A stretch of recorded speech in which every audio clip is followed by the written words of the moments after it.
രാഹുൽ മാങ്കൂട്ടത്തെ പോലെയുള്ള ഒരിക്കലും ഒരു രാഷ്ട്രീയ സമൂഹത്തിന് അംഗീകരിക്കാൻ കഴിയാത്ത, പൊതുസമൂഹത്തിന് അംഗീകരിക്കാൻ കഴിയാത്ത സിദ്ദിഖിൻ്റെ ഭാര്യ പോലും എഴുതിയ കവിത, ഞാനിപ്പോഴാണ് ആ കവിത പൂർണ്ണമായിട്ട് വായിക്കുന്നത്. എത്ര അർത്ഥവത്തായ രീതിയിലാണ് അവർ ആ കവിത രേഖപ്പെടുത്തിയിട്ടുള്ളത്.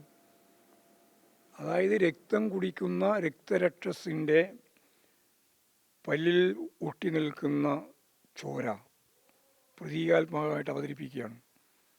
അത് ഗർഭപാത്രത്തിൽ കൈയിട്ട് വരുന്നത് ഉൾപ്പെടെയുള്ള കാര്യങ്ങൾ ഹൃദയസ്പൃക്കായിട്ട് അവതരിപ്പിക്കുന്നു. അതാണ് പ്രതിസന്ധി.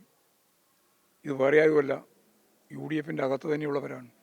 ആ പ്രതിസന്ധിയാണ് യഥാർത്ഥത്തിൽ ഞാൻ ആദ്യം പറഞ്ഞ പ്രതിസന്ധിയോടൊപ്പം ചേർന്നത്.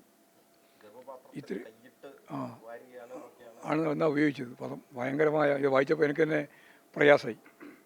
ഓരോ അമ്മമാരുടെയും മനസ്സിലുള്ള കാര്യങ്ങളാണോ? അതെ, ഓരോ കോൺഗ്രസ്സുകാരൻ്റെയും, സാധാരണ ക്രിമിനൽ അല്ലാത്ത എല്ലാ കോൺഗ്രസ്സുകാരൻ്റെയും മനസ്സിലുള്ള വേദനയും വെപ്രാളവുമാണ് അവർ സിദ്ദിഖിൻ്റെ ഭാര്യ അതിൽ അവതരിപ്പിച്ചത്. MLA മാരെ സംബന്ധിച്ചിടത്തോളം ഒരിക്കലും ഇങ്ങനെ ഒരു MLA കേരളത്തിൽ ഇതുവരെ ഉണ്ടായിട്ടില്ല. ഇനി ഉണ്ടാവരുത് എന്നാണ് എൻ്റെ അഭിപ്രായം. അതിനാണ് മുകേഷിനെയൊക്കെ പറഞ്ഞ് പ്രതിരോധിക്കാനുള്ള ഒരു ശ്രമം നടത്തുന്നത്. അല്ല, അത് സ്വാഭാവികമായിട്ടും രാഷ്ട്രീയമായി എങ്ങനെയെങ്കിലും പിടിച്ചു നിൽക്കാൻ വേണ്ടിയുള്ള ശ്രമം മാത്രമാണ്.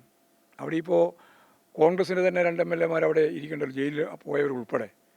പക്ഷേ ആരെങ്കിലും ഇപ്പോൾ തന്നെ രാജിവെച്ച് കളയണമെന്നുള്ള വികാരമോ അല്ലെങ്കിൽ സിദ്ദിഖിൻ്റെ ഭാര്യ എഴുതിയ പോലെ ഒരു കവിതയോ ആരും എഴുതിയിട്ടില്ലല്ലോ.